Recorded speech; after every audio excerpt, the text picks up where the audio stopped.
Good morning and a warm welcome to one and all present on this platform for Conclave 2021, a unique student webinar series with an objective Learn Together to Grow Together, organized by Internal Quality Assurance Cell, Dempsey College of Arts and Science. It's a pleasure to have with us Dr. Seema Kamath as a chairperson for today's session titled The Journey of Agricultural Practices Over 75 Years. We welcome you, ma'am. Dr. Seema Kamath is an associate professor in the Department of Botany, PES RSN College, Farmagudi. She has been head of the Department of Botany for 26 years and also held a position as vice principal in the same college. Ma'am has completed minor and major research projects funded by UGC and has also authored 3 books, namely Medicinal Plants of Goa, Ahar Darpan, and Freshwater Wetlands of Goa. She is also a career counselor and a nutritionist. With this brief introduction, once again, I welcome you, ma'am. I now request Dr. Shilpa Bhosle to take over the session. Good morning, everyone. I welcome everyone for the Conclave 2021 India at 75 Students webinar. Today's webinar is on a brief journey of agriculture under the title The Journey of Agricultural Practices Over 75 Years. Agriculture is a broad and vast topic, but today our students are going to speak on soil preparation, irrigation, harvesting, and post harvesting technology using different implements. So, the first topic and the first speaker for today's Conclave 2021 is Mr. Badal Sharma, our second year BSc student, and the topic is implementation of technology in soil preparation and sowing. So, I give it over to Badal Sharma.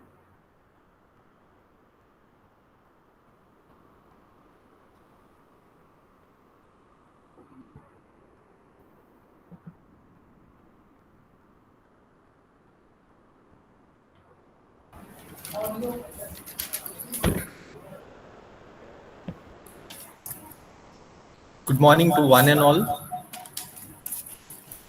The topic that I will be presenting is implementation of technology in soil preparation and sowing. But before we proceed, we need to know about agriculture and its national history. So agriculture in India, the existence of agriculture and trees in our Vedas make it our culture. Agriculture is considered the primary occupation in India and has a recountable history of rise, fall, slavery, development and growth. One of the reasons for agriculture to be one of the largest service sector in the nation is because India is the second most populous nation in the world and has a huge population to feed. Also, it contributes around 20% of India's GVA, that is the gross value added. So, how was the agricultural practices before the independence? During the British Raj, agriculture went towards stagnation due to the lack of supervision and negligence in reforms.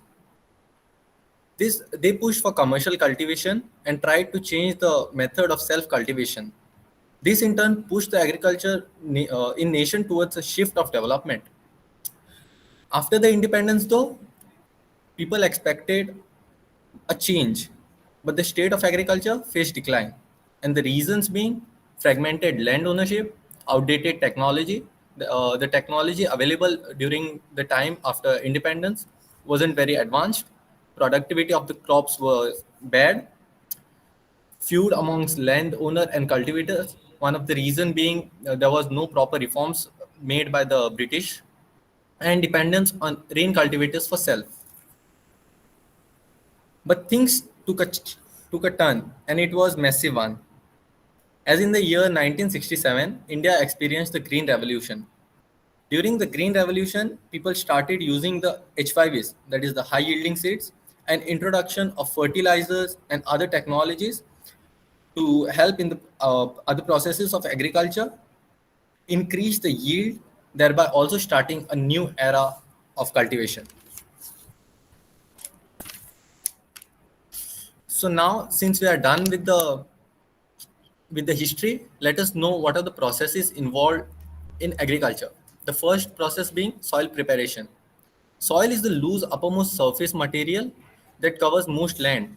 It is composed of many types of biotic and abiotic components, and therefore it becomes an important step to prepare the soil in accordance to the crop that has to be grown for better yield.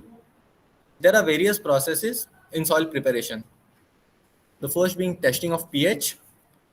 pH of the soil is checked as different crops grow at different pH levels. Weeding. We need to do weeding because we do not want unwanted plants to grow with the crops and then have a competition with the crops for nutrients. The third being testing of soil contents. The content of the soil has to be checked over to know the amount of nutrients present in the soil and which are the nutrients present. Plowing. One of the most basic process that almost everyone is familiar with. Hence, here the soil is loosened to proceed with other further processes. Leveling. Leveling is done to bring the soil in an uniform level. And soil sterilization. This process includes sterilization of the soil, and we shall further see more about it. So let us look at some of these processes more deeply. Plowing. Basically, plowing is about loosening of the soil, and it serves the function of weeding and allowing the nutrients on the lower level of the soil to come up. So plowing traditionally was done using the wooden plow, and the labor was manual and heavily dependent on animal strength. As we can see in the two images, the first image shows the wooden plow and the second image showing the usage of the wooden plow and the animal labor, manual. Later, with time progression and advancement in technologies, the wooden plow was changed to metal ones, and now what we use are the metal plow. The types of plows available with regards of the purpose has provided a great help in the process. Leveling. Leveling of a soil is done to level the uppermost level using a heavy leveler. It is mostly done so that top soil doesn't get washed away or carried away by wind and water. Leveling looks like a very simple process, and well, it is actually is. Just a heavy leveler and something or someone to pull it and all over the surface. There are different types of levelers, the heavy wooden ones, the metal ones, but the current times have accepted the metal ones which are pulled by the tractors. So we see the metal levelers and a person who is manually pulling the levelers. And here what we see is the modern leveling done by the metallic leveler and the tractors. Next is manuring. Manuring is done after plowing and leveling. So after the two processes, manure is added to regain fertility. Here as well, it is recommended to use the organic manure, but what people use in commercial cultivation is mostly fertilizers. Here, if we see in the spraying of fertilizers, uh, there are different nozzles that come to the sprays, to the sprayer basically. So the amount of fertilizers that are to be sprayed can be controlled. Next is what I said. We'll talk about soil sterilization. Soil sterilization is an alien process to most of the people in India, and there are two types of them mostly used or at least heard of, they being the steam sterilization and chemical sterilization. So what is done in steam sterilization is steam, the upper layer of the soil is subjected to steam, thereby killing most of the viruses, fungi, and other pathogens that are not needed. Also, here what we see is behind the tractor, there is the steamer which has the steam inside, which is later added to the soil. The next one being chemical sterilization Even in chemical sterilization, the process remains the same. Only instead of steam, what is added is chemicals. But again, on a long run, chemical sterilization is not agreed to. So what are the advancements that we've seen in preparation of soil? pH testing kits. These kits made one's work very simple. If one has the proper knowledge of using the kits, they can very easily get the pH of their soil checked at home. The soil content testing kit, again the same process. If someone has the proper knowledge, they can get their the content of the soil checked at home, and they do not need to run to the centers, thereby also saving time. Invention of tractors. Now this might look odd here, but yet it also makes the most sense, as without tractors, I don't think there is even a possibility of pulling those metallic equipments over the field. The mechanical power has completely transformed the entire process of cultivation from start till the end. Then the fertilizers. Like we saw in the Green Revolution, the introduction of fertilizers was a boon to commercial farming like no other. It has increased the yield gained and is also very commonly used today. The next process of agriculture is sowing. Sowing is a process of planting seeds into the soil, and an area that has seeds planted in it is called a sowed area. And traditional methods of sowing are broadcasting, dribbling, drilling, transplanting, etc. What we see in the first picture here is broadcasting. Here the seeds are simply spread over the soil, a very easy method to sow seeds. But well, drilling here is a much better method. For a lot of crops, here as the tractor moves, a trench is dug, and from the containers here, the seeds are dropped, making it a better method to sow the seeds. Next, what we see are the ridges and furrows. Ridges and furrows is another method of sowing that results in a very uniform pattern of sowing and is also a very easily irrigated, and harvesting becomes very easier. Sowing behind the country plow.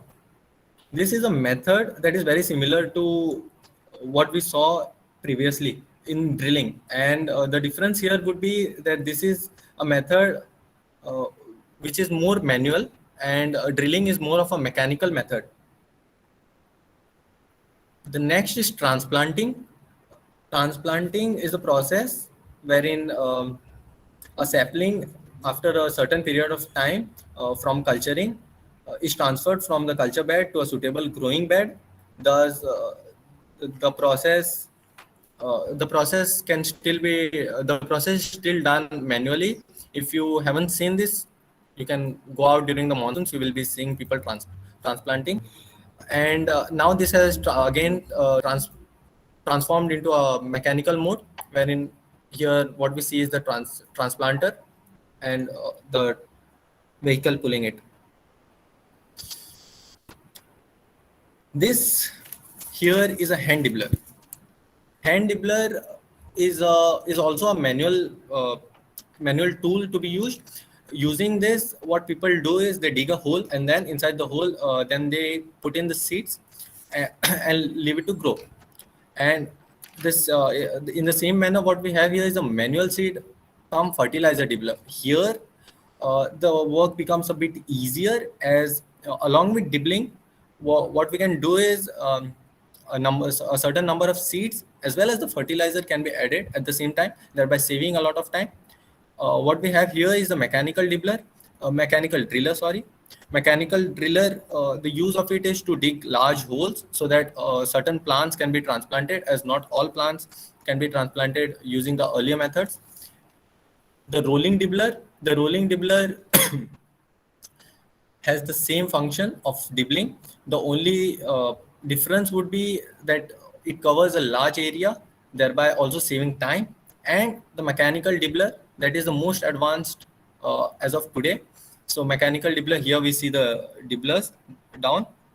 and rest of the job is done by the tractors. So from animals to tractors, from manual to mechanical, from manual to fertilizers, and now back to manual, what we have seen is how the process of soil preparation and sowing has been changing with the time. Thus, the reduction in labor, the reduction of time, the large scale coverage, and the yield at the end. Well, the technological advancement have brought a huge change in the method of agriculture processing, and the changes will still continue. These are my references. That is it from my part. Thank you. Thank you, Badal. Students, if you have any questions, you can put it on the chat box or you can ask.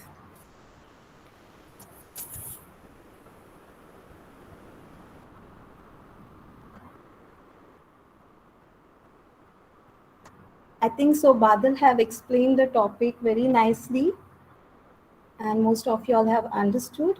So we'll go to the next speaker,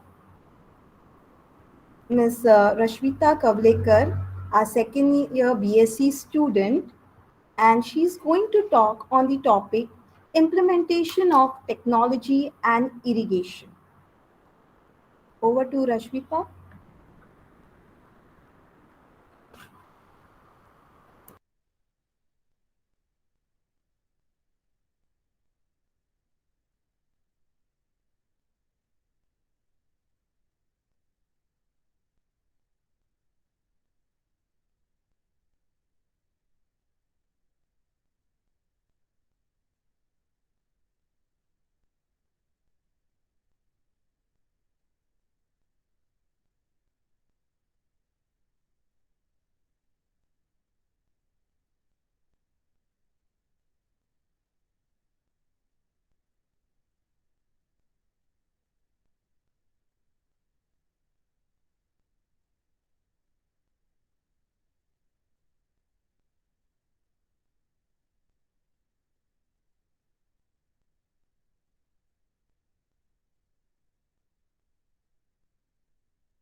Good morning, one and all. So the topic I'll be presenting today is technological implementation in agriculture.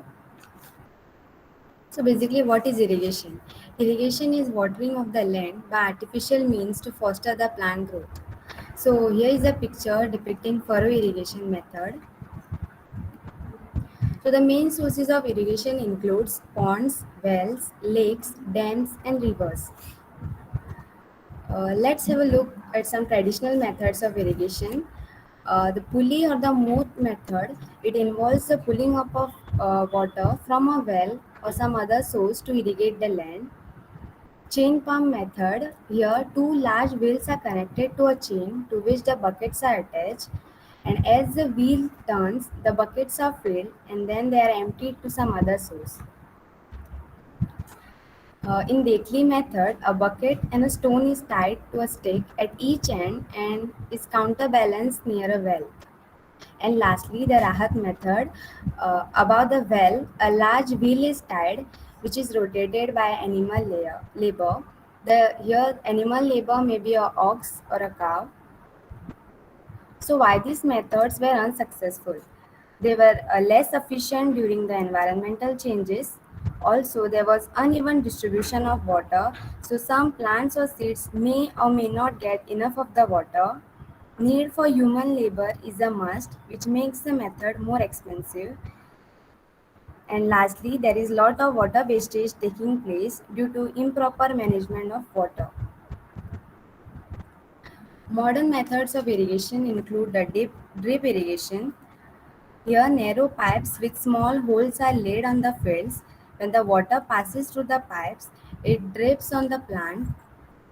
It drips on the roots of the plant. Hence, there is no water wastage taking place. Advantages include the water reaches directly to the roots of the plant.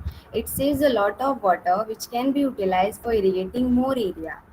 Weeds do not grow because the water reaches directly to the plants and it do not spread. Also, the crop yield is increased. Bacterial growth is also limited and it reduces the use of water.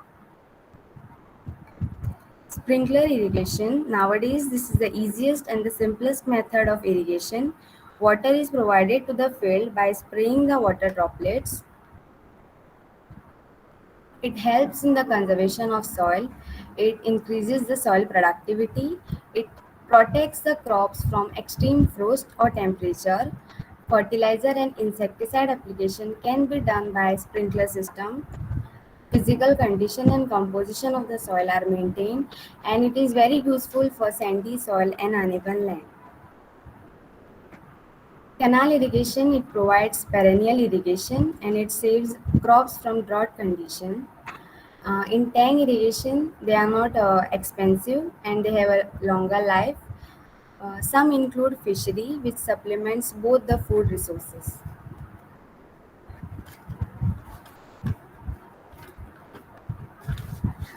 In furrow irrigation, it is a type of surface irrigation in which the trenches or furrows are dug between the crop rows in a field. Surge irrigation, it is a variant of furrow irrigation where the water supply is called off and on in a planned time periods. Ditch irrigation, it is rather a traditional method where ditches are dug out and the seedlings are planted in a row and the seedlings are watered by placing the canals or furrows in between the roots of the plants. In seepage irrigation, water is delivered to the plant roots zone from below the soil surface and they are absorbed upwards. So how modern technology was useful? It reduced the water loss and increased the crop production. Modern agriculture is driven by continuous improvements in digital tools and data, as well as collaboration among the farmers and researchers across the public and private sectors. Better quality of seeds, proper irrigation, chemical fertilizer, pesticide have increased the crop productivity. There was advancement in the technology that led to the efficient irrigation system. It is possible for farmers to utilize scientific data and technology to improve the crop yields and keep themselves up to date with cutting edge methods of farming. Internet of Things, the IoT technology, which is a recent technology which is used in the field of irrigation. It includes the soil moisture sensor. This sensor senses the moisture content in the soil, which increases the crop yield, saves water, energy, and fertilizer. Temperature sensor is used to record the temperature, which is displayed on the LCD. And rain sensor, it easily detects the rainfall. In order to solve the traditional agricultural problems, cloud irrigation was proposed based on the technology of dual line decoding and cloud computing to integratively manage water and fertilizer for protected agriculture. Automatic irrigation system, it does the operation of system without requiring manual involvement of the person. Drones help to increase the watering efficiency and to detect leaks in the irrigation. Some of the drones are planting drone, irrigation drone, soil analysis drone, monitoring drone, crop spraying drone, and health assessment drones. So I'd like to conclude development in the technology used in the irrigation system from the pre-independence period till now has transformed the tools by automatic machine and even the labors by drones. It has increased the crop productivity, crop yield, and healthy crops are produced by the use of various fertilizers, pesticide and insecticide. There are also developments in extension of irrigated areas, development of multipurpose project and development of the minor irrigation project. Though the farmers education through the farmers education programs can create incentive and influence the behavior of farmers toward greater water efficient management of irrigation system. Hence, technology had played a crucial role in expansion of irrigation, may it be from wells to drone or canals to sprinkler. Thank you. Thank you, Rashmita.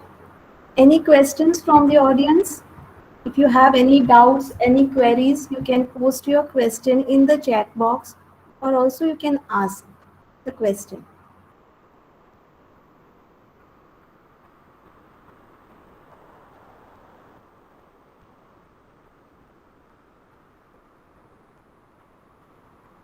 If no questions are there, or if you like to ask the question later on, you can post a question in the chat box. So now I will move to the third presenter, the third speaker, Mr. Faisal Bepari, a second year BSc student, and he is going to talk on the topic implementation of technology in harvesting. Over to Faisal.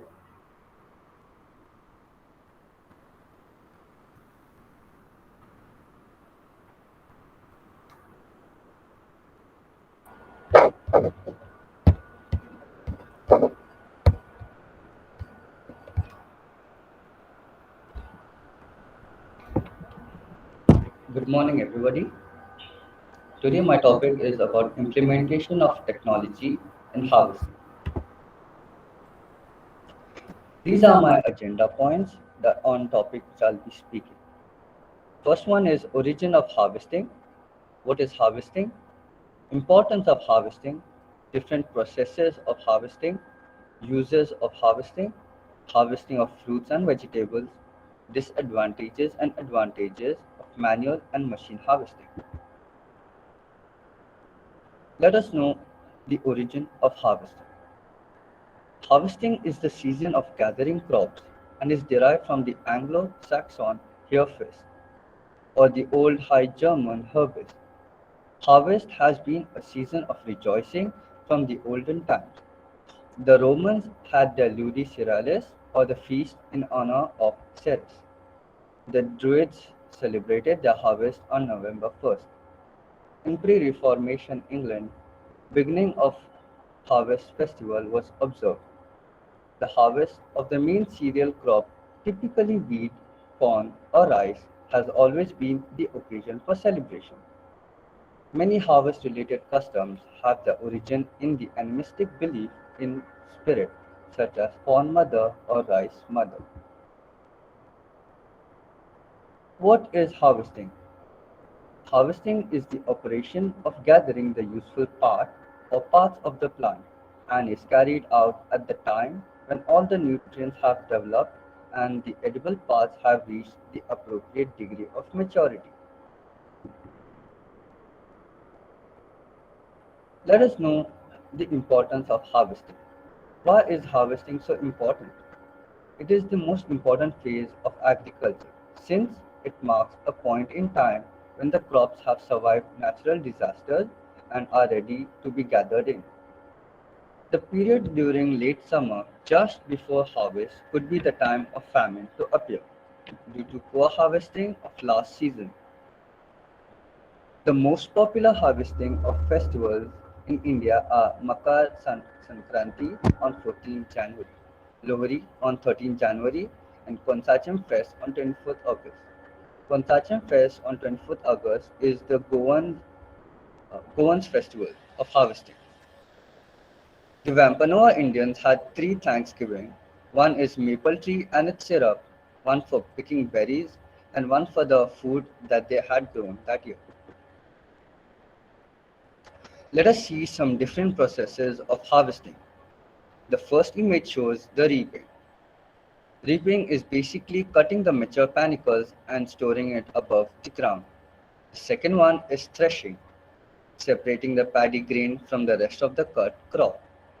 The third one is cleaning, which is removing immature, unfilled, non-grain materials.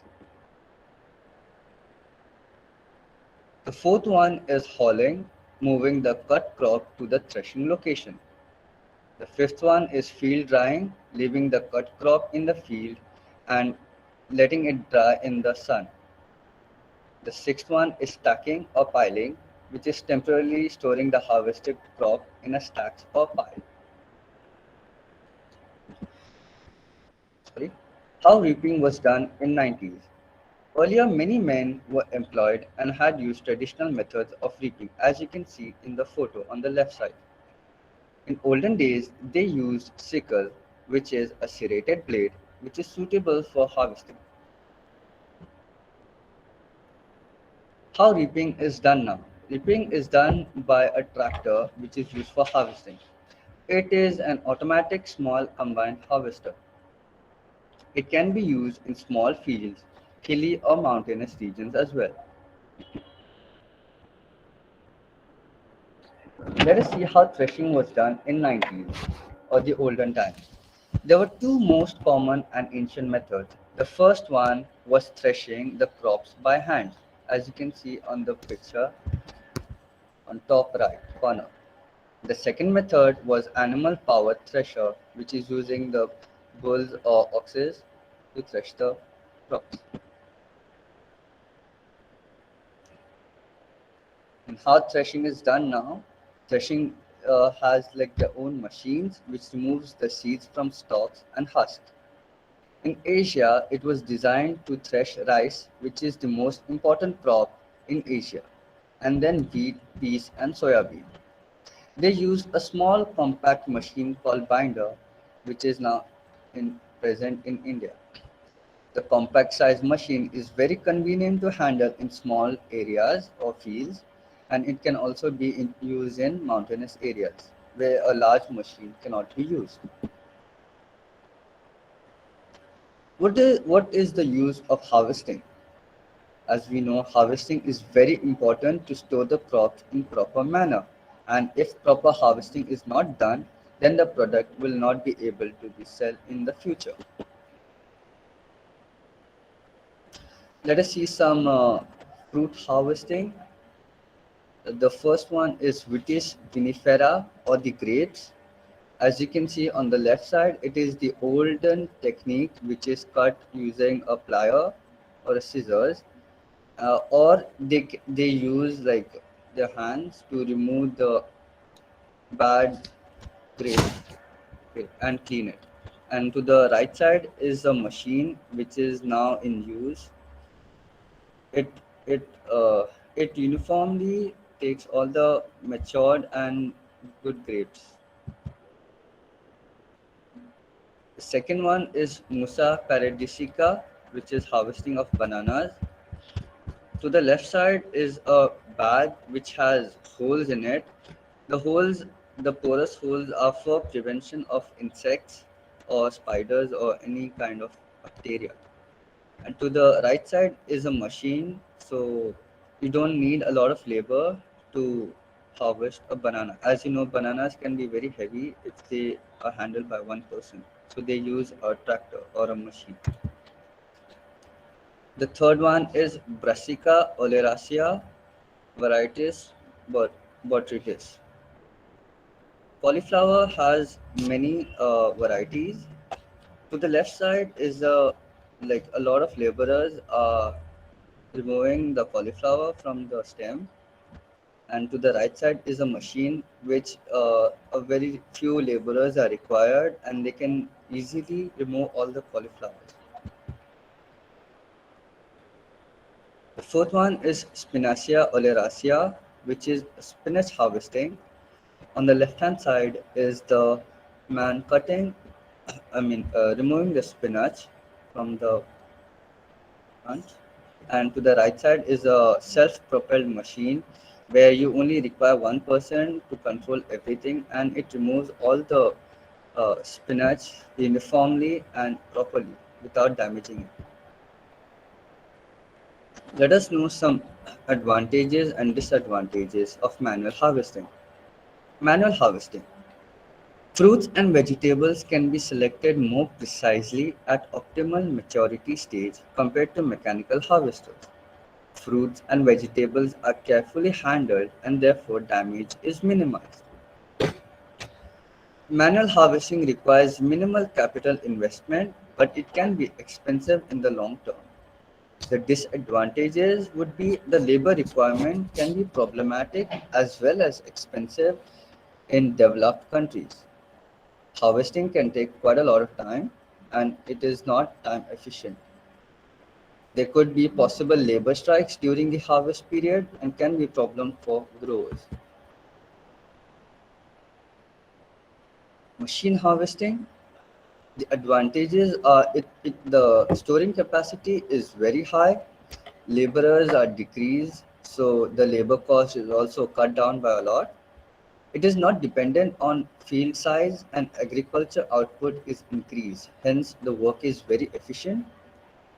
The disadvantages are the investment could be very high and its maintenance cost can also be high. It is less effective when there are large crops or the crops are bent from the stem, making it hard to harvest. Now, this part is not applicable to all of them since there are different types of machines which do a different type of work.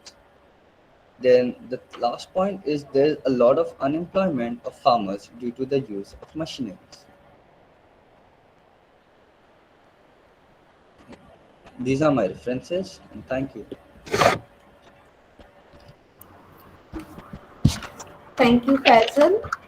If any questions, students and the participants, if you want to ask, then you can put it in the chat box or you can ask now. But we have got one question for our previous session. The question is for Ashwita and it is asked by Seema ma'am. So what is the cost of digital technology in irrigation? Over to Rashmita.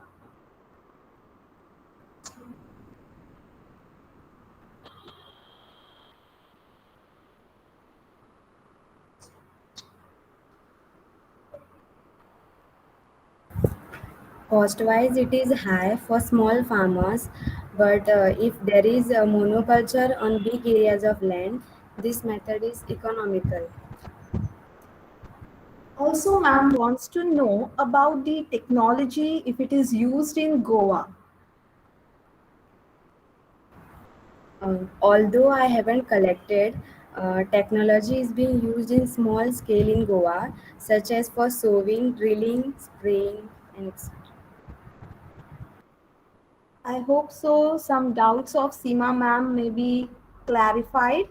And thank you, Rashmita. So if you have any questions on this, participants and students, for Faisal's presentation, you can put it in the chat box. Going to the last presentation, and our last speaker for today is Ms. Shruti Kamath, second year BSc student, and the topic is post-harvesting technology. Over to Shruti.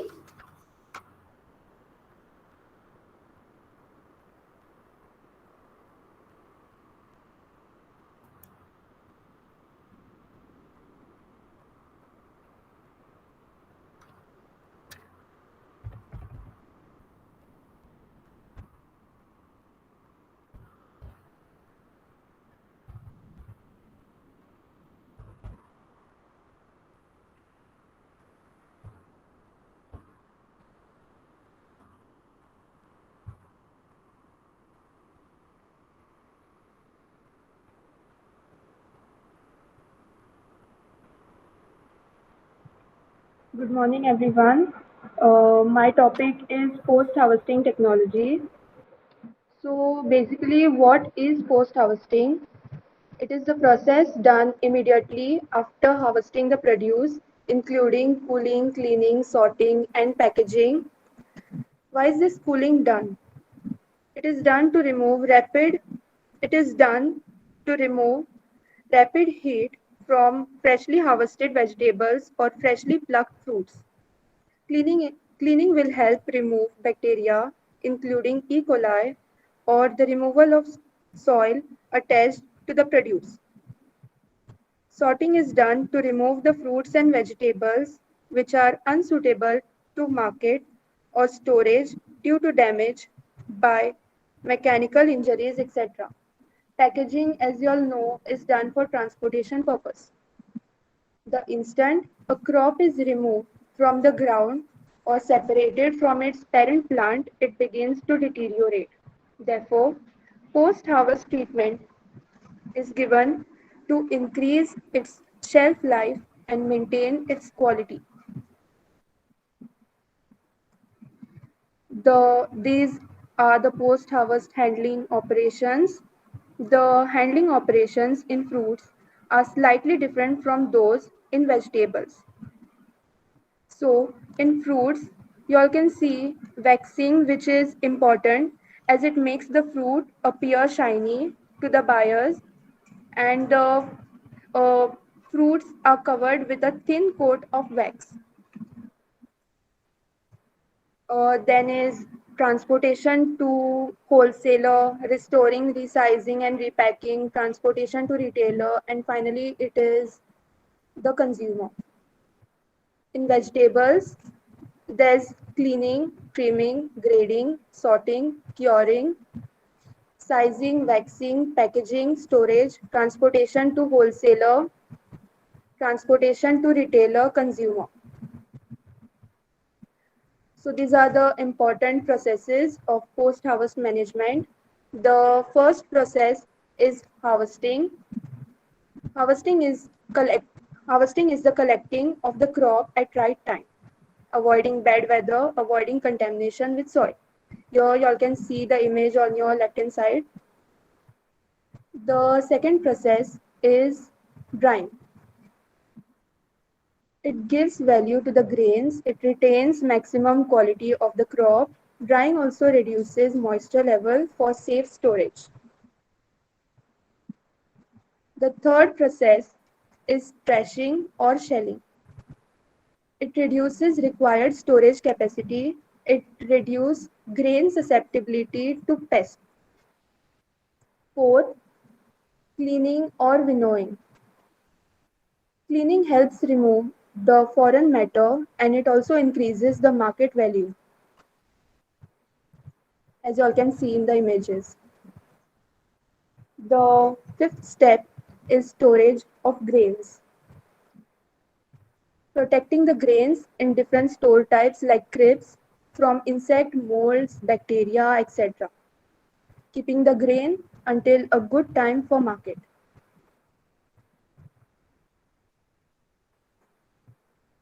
Cold storage. This is with respect to fruits and vegetables. As soon as fresh produce is harvested, it begins to deteriorate as pathogens begin their activity. Low temperature in cold storage halt the growth of these pathogens. Without cold storage, most fruits and vegetables will not stay fresh for more than a few days. This method is applicable for export-oriented items like grapes, apples, broccoli, cabbage, etc.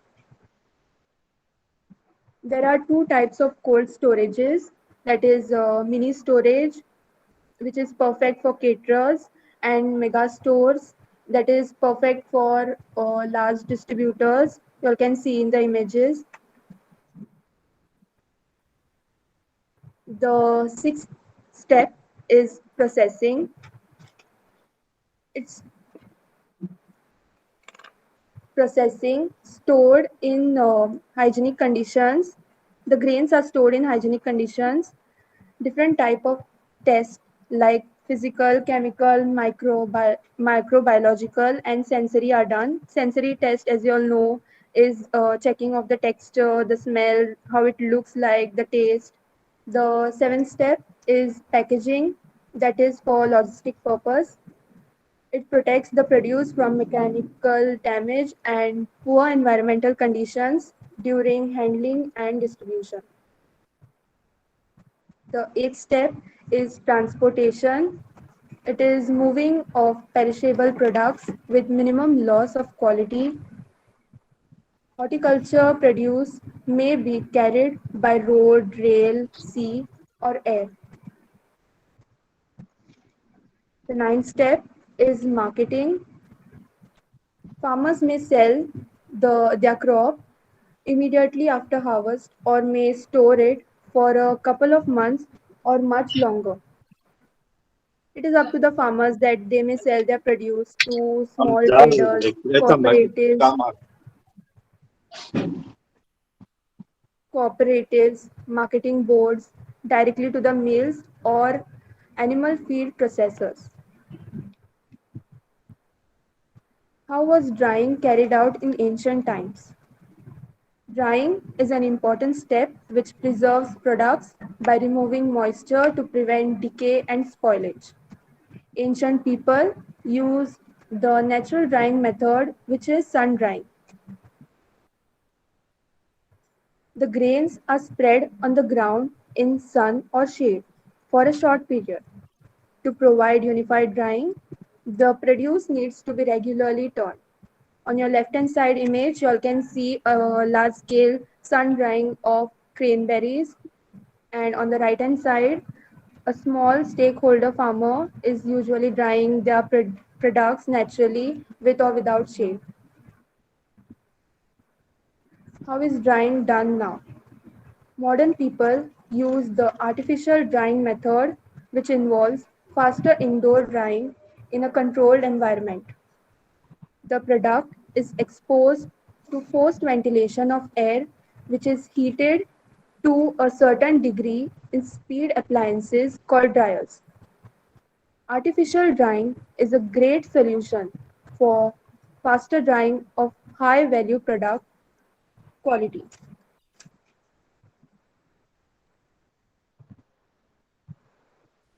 How was threshing or shelling carried out in ancient time? The traditional threshing of rice was generally done by hand. Branches of pinnacle are beaten against a hard element, example, a wooden bar, bamboo table, or stone, or with a flail. Flail is basically a wooden bat which looks like a small cricket bat. In many countries of Asia, Africa, the crop is trodden underfoot by human or animals. A vehicle, that is a tractor or lorry, is also applied. The vehicle is driven in circles over the paddy branches.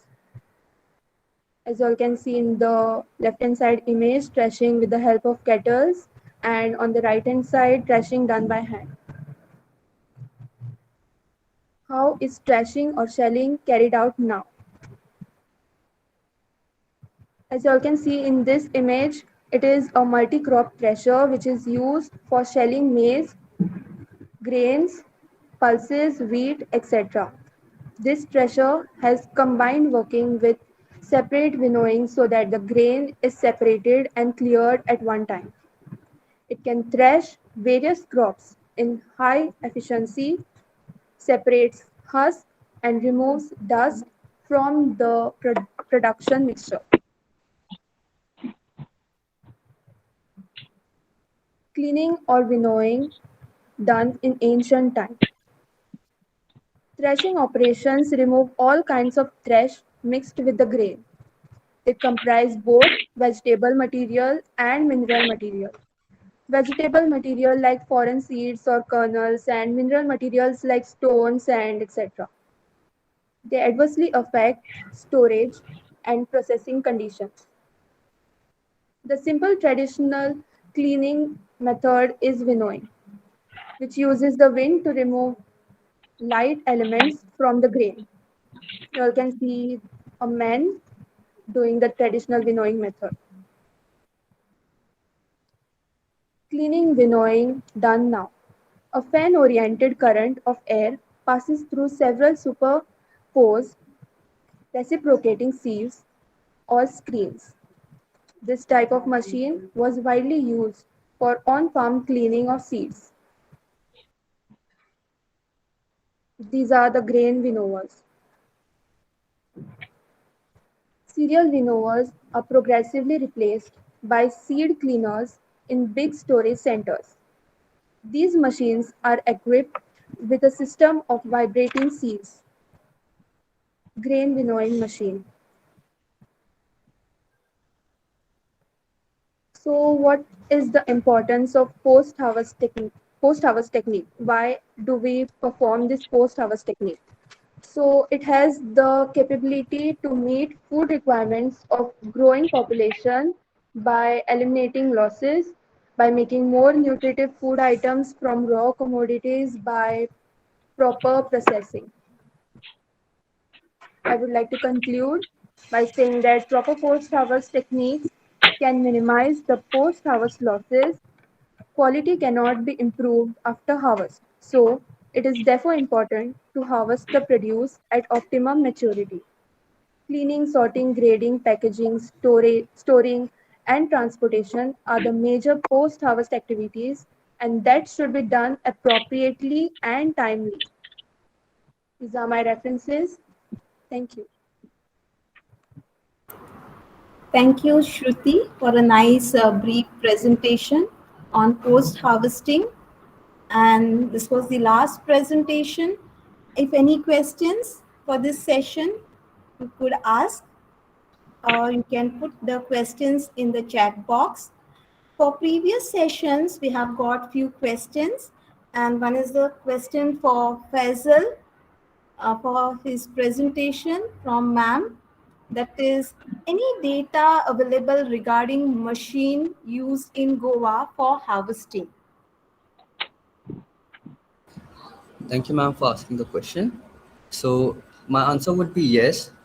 For plucking coconuts, there are climbers which are used. Okay, so even girls can use it for plucking the coconuts. And then there is for plucking arcina nuts, and it is done by telescopic prunes. Also, drumsticks can be used with these. And there's rice harvesters which are specifically designed for the crop grown in Goa.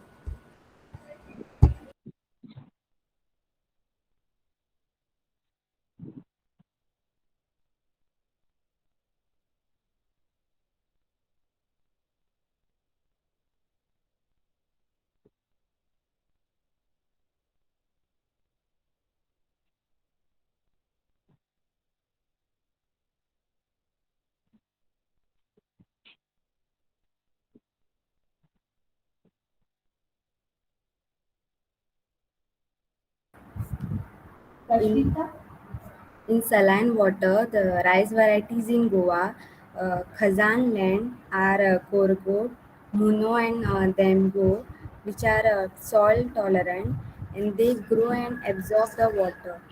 The planting or the sowing of the rice is done after the rainy season, so the salinity decreases.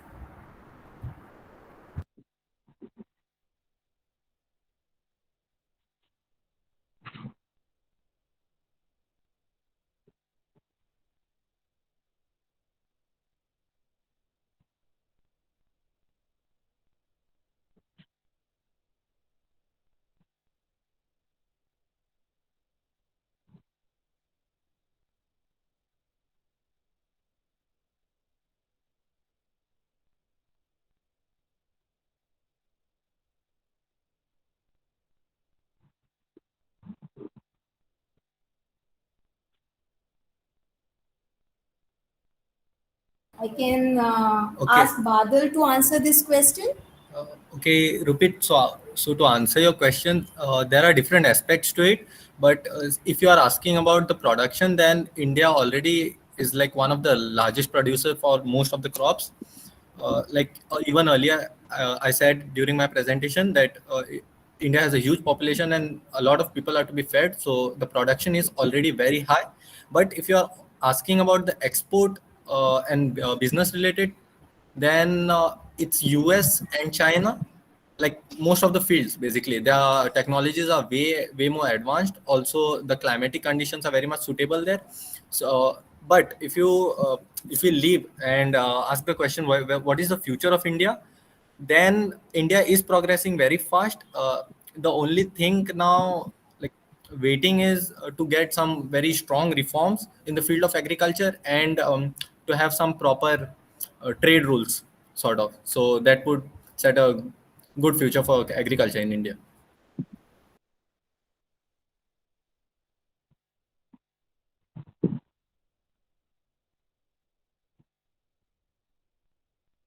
Our hands. Thank you, Badal, for your answer. I also want to add to this. Yeah, future of agriculture is also dependent upon our youth. So youth, meaning these, the student, can join the agriculture and it can be more far better. Thank you, Badal.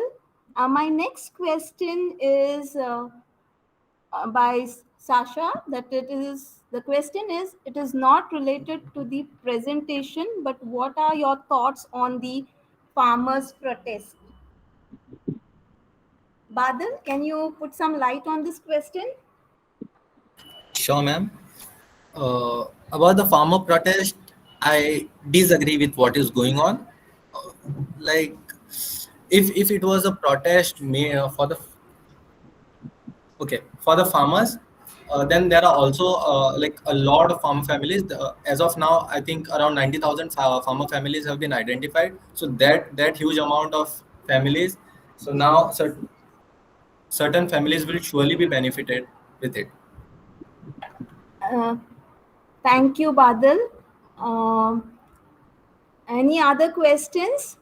Uh, I think so. There was a few questions, and any one question? Yeah, tell me. Where? Which one? Yeah, one more question is there. I'll just see. Where is the question? Can you tell me what is the question? Yeah, where is the question? One more question is to Shruti. Most of the farmers says ancient methods of harvesting are better than modern harvesting technology. Why? Can Shruti put some light on this question?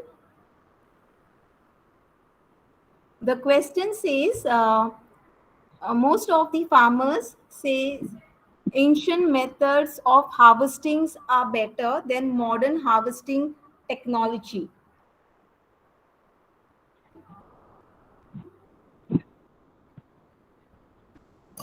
Sir, if not Shruti, I can share some points to that. So, in ancient methods of harvesting, basically, we also need to know that ancient times why farming was done. So, like, the people followed self cultivation.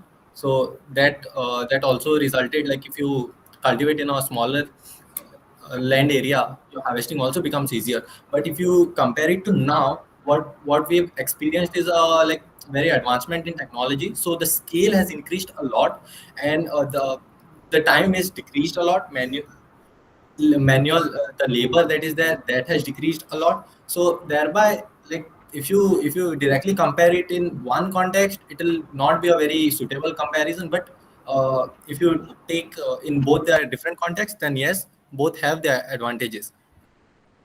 Sir, if I have to give an example, the very simple one would be the usage of manure and fertilizers. Thank you, Badal. Hope so. Badal have answered the question. Any other questions?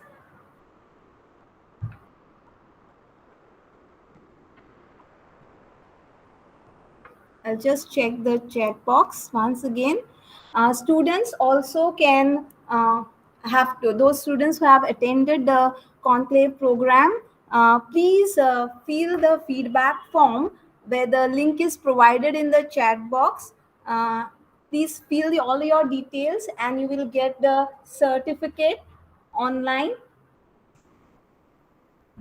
Uh, so I think so almost all the questions are answered, and thank you students. It was a nice interactive session, and I thank ma'am Seema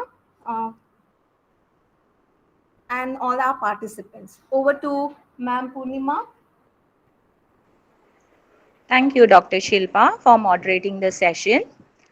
Congratulations to all the presenters for their excellent presentations and also answering the questions satisfactorily. Now I hand over to Dr. Seema Kamath to give her concluding remarks. Dr. Seema Kamath, may I request you? Yes, Dr. Purnima. Mm, At the at the outset, let me congratulate the department for having conducting such an activity and giving exposure to the students to participate in such activities. Now, coming to the presentation done by the students, all four students have spoken very well. I appreciate and congratulate you for such a good presentation. With respect to Badal, I think Badal has covered almost all the points regarding to soil preparation like pH, weeding, nutrient testing, etc. With regard to Rasvita regarding irrigation practices, I think also she has made an attempt to cover methods of irrigation, traditional and modern and digital. Also regarding to Faisal harvesting technology, he has also covered traditional days of harvesting, methods of harvesting, and advantages and disadvantages of manual and machine method. With regard to Shruti on post-harvesting operation, she has also spoken about ancient harvest operations and modern methods. Now, to conclude, I would say before independence, agriculture can be summed up as outdated technology, rainfall dependent. It was more rainfall dependent, low productivity, and fragmented land ownership. Now, if I look at it at this juncture, India has made immense progress towards food security, increased food production for to meet the rise in population. Also, in terms of use of technology, as you all have presented in irrigation, soil preparation, harvesting, and preservation. My question is, or my doubt, or still I am unable to understand the what I say is agriculture is extremely vulnerable to climate change. And at this junction, all of us are facing the problem of climate change. So at this juncture, I think we cannot predict anything. What is our productivity? What type of things are going to happen? But with a positive note, we can always make an effort to improve this agricultural practices. My question to the presenters, not question, just as youth, you have you have made an attempt to present the topics which were given to you or which you have selected. Now my question is, as youth, what are your views regarding agriculture in Goa? One of you can answer. Agriculture in Goa. What is the scenario with respect to all these points which you have covered, with respect to all the points which you have covered in Goa? Already, I think Badal has, one of you have told about the machinery which is used for harvesting. With regards to the amount of rainfall which we get, what can be the steps to channelize this water properly? Have you thought of? Uh,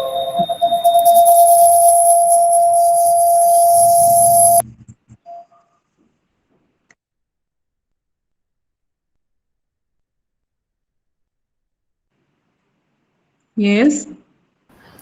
Ma'am, to answer your question, since there is so much of rainfall in Goa, what we can do is proceed with water harvesting. Since water can be Yes. harvested, the Yes. harvested water can then later be used when times needed. Also, ma'am, you were speaking about how climate change is making agriculture vulnerable. But ma'am, Yes. with the changes in time, people have come up with cultivation in greenhouses. So greenhouses add up to that point of advancement. Also, agriculture as a whole currently is like entirely very much supported by the technology, and Yes. people are shifting from earlier methods, the ancient methods or the primitive methods, to the modern ones, and even later they'll shift from these methods to the modern ones as technology comes ahead. That Yes. is Yes. what I have to say, ma'am. Yes. One more thing. Now we talk about canal irrigation. Okay. Canal irrigation. I think what is personally, I feel that canal irrigation has destroyed the traditional irrigation practices, which were I feel which were benefiting the farmers rather than canal irrigation. What are your views regarding this?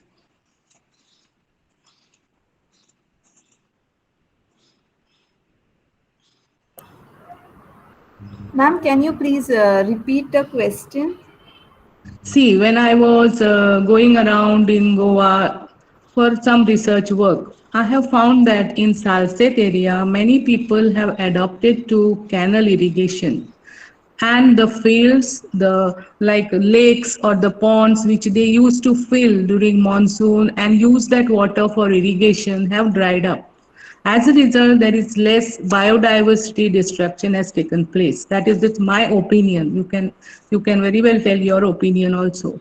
The secondly is this: I felt that canal irrigation has led to increase in the weeds like salvinia or that water hyacinth, which has again created menace, or it's a you can say it's a nuisance value it has created, though they have some good values, but generally they are disturbing the vegetation which is, or the crops which is growing in that farm. So what are your views? See, technology is okay, but going for canal irrigation, destructing the ponds which are already available there. Can you just say something about this? Have you Yes, thought Badal. about it? Yeah, Badal can say something about this.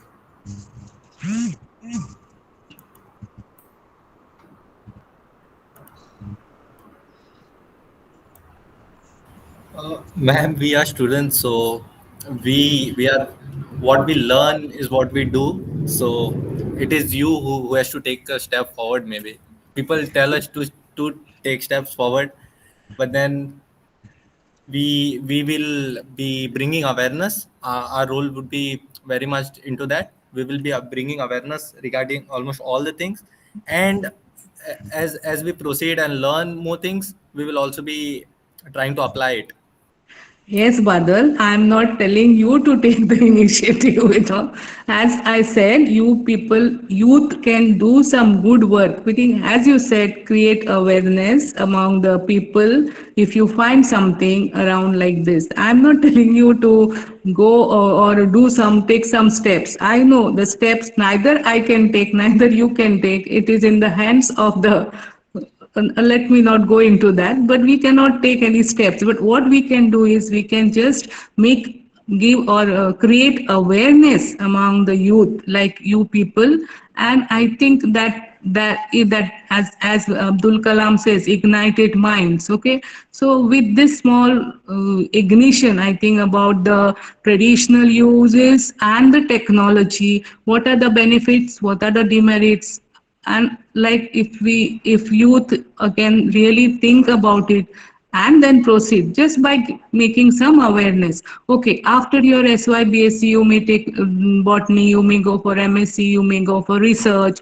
At that time also you should realize that certain some some responsibility of handling such things at your level as a student, as a youth of this nation, or as a, you can say, youth of Goa, to protect this Goan lakes, ponds, or water bodies. Got it, Badal?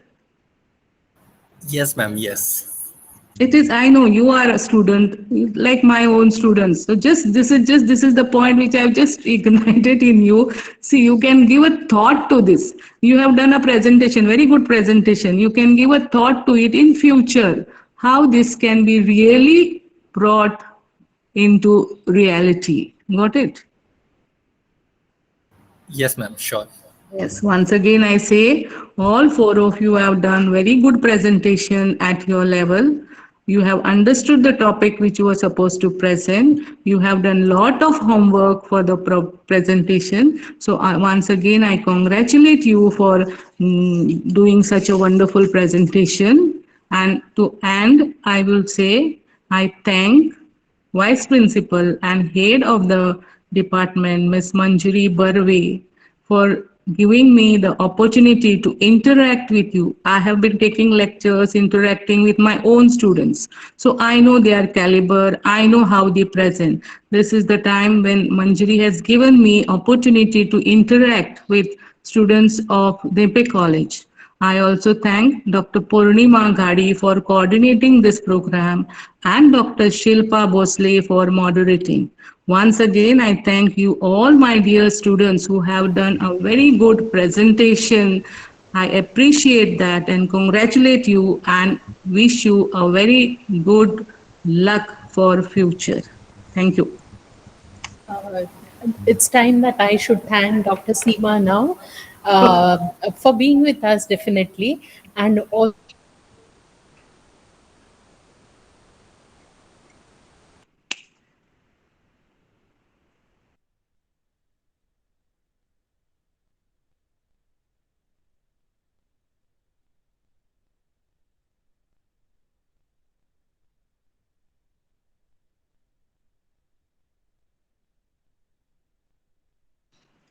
Not able to hear you, Manjari. Some range problem? Manjari? Hello? yeah, Some I was range problem, offline, I I think. think. Yeah, yeah, yeah, I yeah. just Yeah. come and talk on somebody's Okay, okay. So, Dr. Seema, I was thanking you regarding your comments which you put on the last part of your comments. Definitely, I think my students will take it up very positively and look forward for farming as a profession, because this is a new field which is coming up, and I think that students should come up for farming, because though it is challenging, it is fruitful, definitely, and they should come up, because now the jobs are very, it's very difficult to get jobs in government, where most of our own students look out for such type of jobs. So students, young students, I think you should be taking up this as a talent and coming into this field of farming after your graduation and post graduation. Yes, so thank you so much, Dr. Seema, for joining us and giving your valuable time and giving your valuable suggestions to our students. And of course, yes, thank you, a big thank you to all my participant students who have done an excellent job, and also all the students who have attended this program in a good number. So thank you all of you once again, and have a nice day ahead. Yes. With the end of this session, on behalf of IQAC, I heartily thank Dr. Seema Kamath for chairing the session and sharing her expert comments and giving her valuable suggestions, as well as giving the motivational remarks. Thank you once again, Dr. Seema. Thanks to our respected principal ma'am, Professor Vrinda Borkar, for her constant guidance, support, and for being source of motivation. Thanks to all the presenters once again of today's session for their impressive presentations. A sincere thanks to Mrs. Manjiri Barve Head of the Department of Botany, Dr. Shilpa Bhosle and Dr. Pratibha Prabhugaonkar for mentoring these students for their presentations. For social media publicity and technical support, thanks goes to Dr. Chandan Naik and Mr. Gaurang Bane. Special thanks to all the participants present on this platform for making this session a success. Once again, a big thank you to one and all. Have a good day.